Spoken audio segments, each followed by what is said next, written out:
Hello ladies and gentlemen of YouTube. Time for another Metal Earth kit build, another tank build. Today I'm putting together the last in the three-piece box set of tanks that I picked up from Barnes & Noble.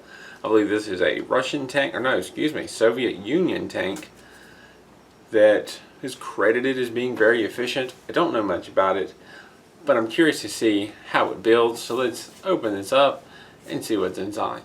We've got the T-34 tank.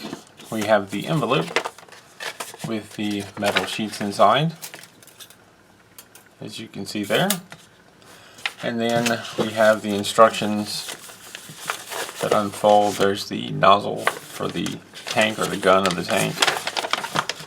Open this up, and this is just one sheet with nothing on the back.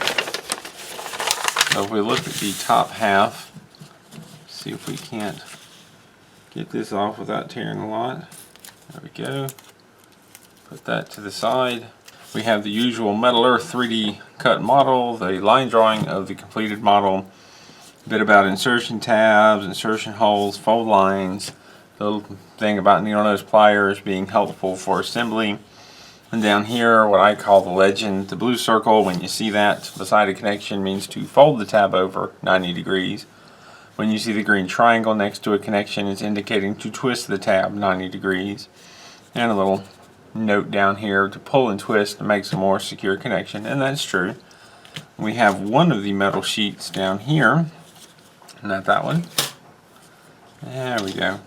And you have the numbers pointing to all the different parts. And we have several here that are part 15. There's a lot of duplicates, and I imagine so with it being a tank and wheels on both sides. Unfortunately, these are older instructions, so things are not color-coded, color-coordinated, however you want to say it, so that you can easily find the different parts. So that's going to be fun. If we move over here, we have the other sheet, and with its layout, so we can find the parts. I should probably put this, here we go, so we can actually see it. Over here we have the other sheet at the top, telling you where these parts are. And below that starts the assembly flowchart with the barrel in part 1, 2, and 3. Put them together and just kind of follow the arrows the best you can. This one's a bit squiggly. It kind of goes this way, down and over, and then we have this section up over to the back, and we go to this bottom right quarter and just follow along here.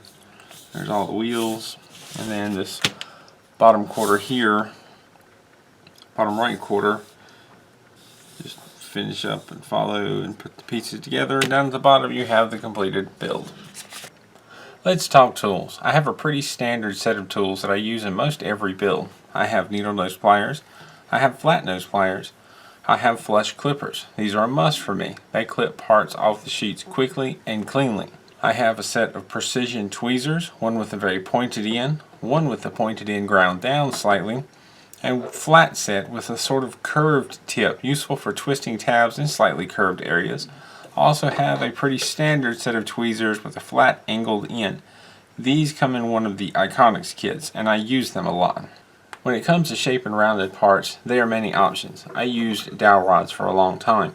I sharpened the ends of 2 of them with a pencil sharpener. These 2 are great for making cone shapes. Another option is a cheap drill bit set. This set has quite a few different sizes to choose from. Another option is a set of step mandrels. Some sort of hook and pick set can be handy. I like this very small dental style pick. Sometimes you have to pull things out of areas too small for fingers. Curved needle nose pliers to me are very useful for bending over longer, thin areas that have obstructions that keep regular needle nose pliers from getting to them and being helpful. They can also be handy in tight places. Taking a peek at the instructions, we have our 2 metal sheets. Got some tools together to get started. Let's put it together.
The longer end of part 4 is the rear of the turret.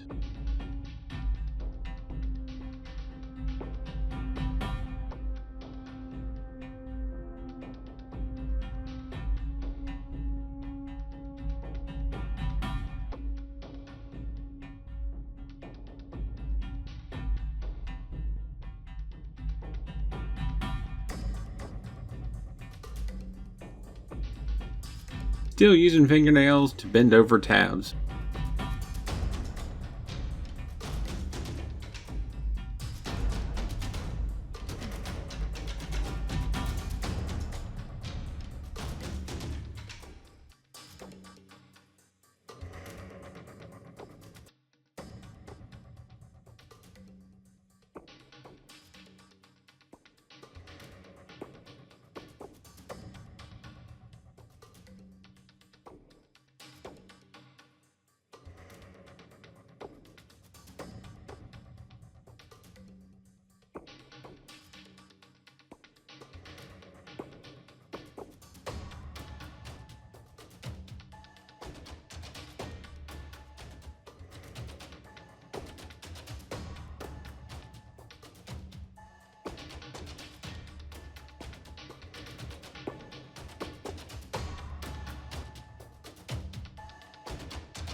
And now to assemble the tracks.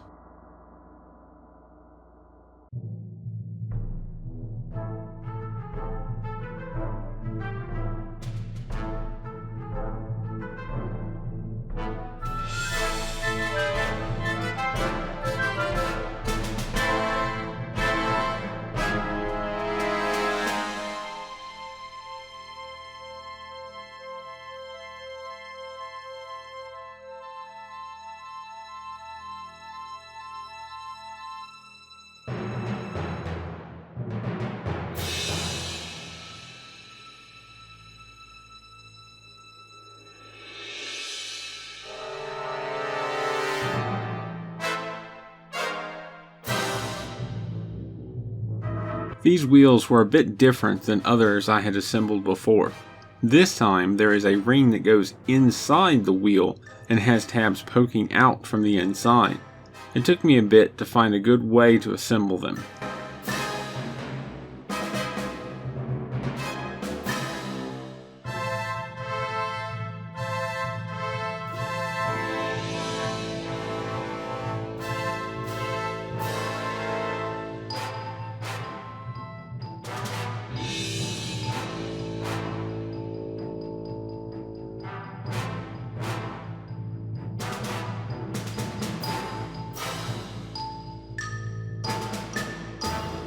I curved part 13 halfway.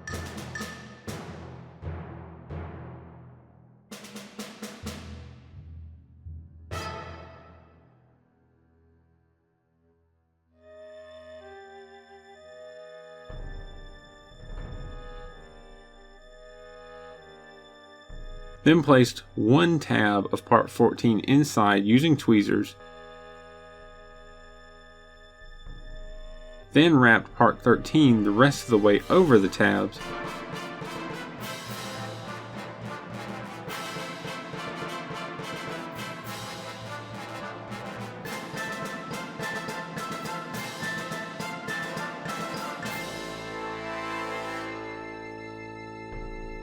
Securing part 13's tabs.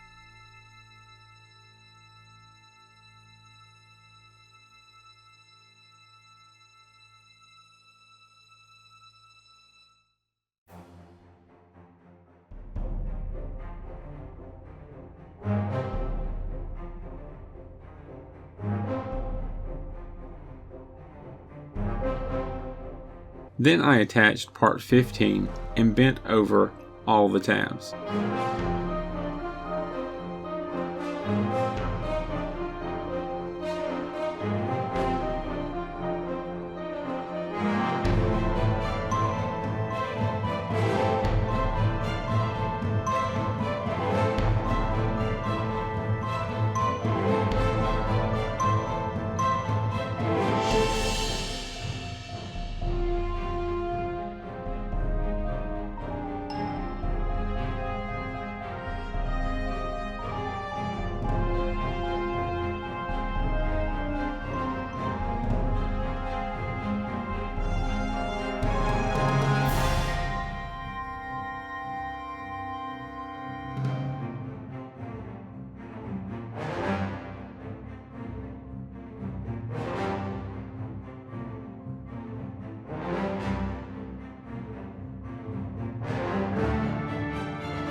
This video has been edited down. I've not shown all the different attempts, adjustments, or retries of this build.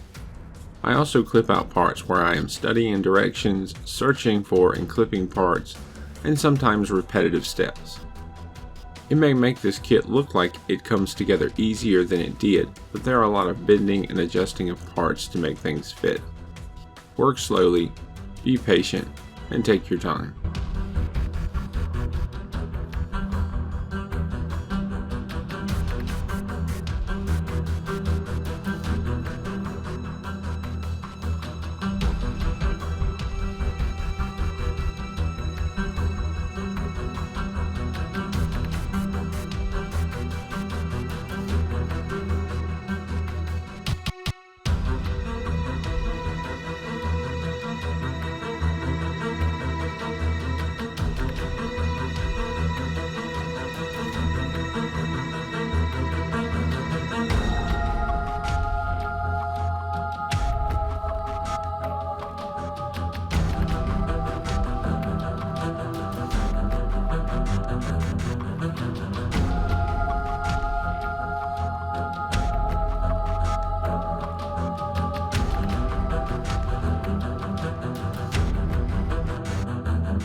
The tabs that hold the track and wheels on are tough to get to.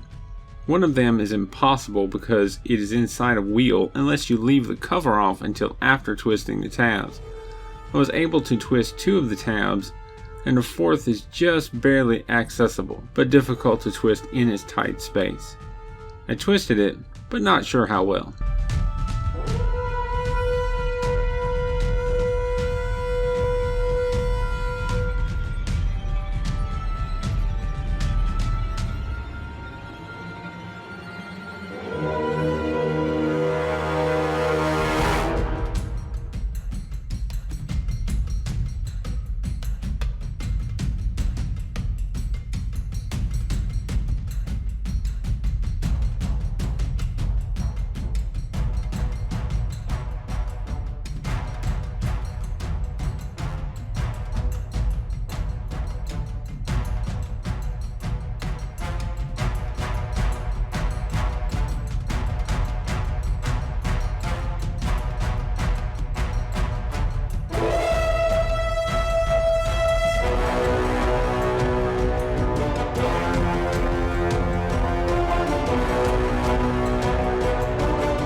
T-34, all finished and complete.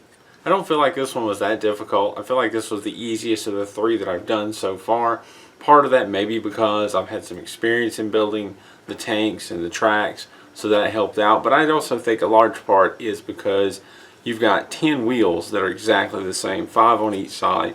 And once you get the hang of those, I don't want to say rush through them, but you kind of blow through them. And then you have 2 sets of other wheels to put on, and it starts coming together pretty quickly at that point. So it did seem to be easier, more straightforward. It was a little bit challenging, but in a fun way. So I'm very pleased. As always, nice 3D detail and engraving on it. And as always, it'll look great with the rest of the collection.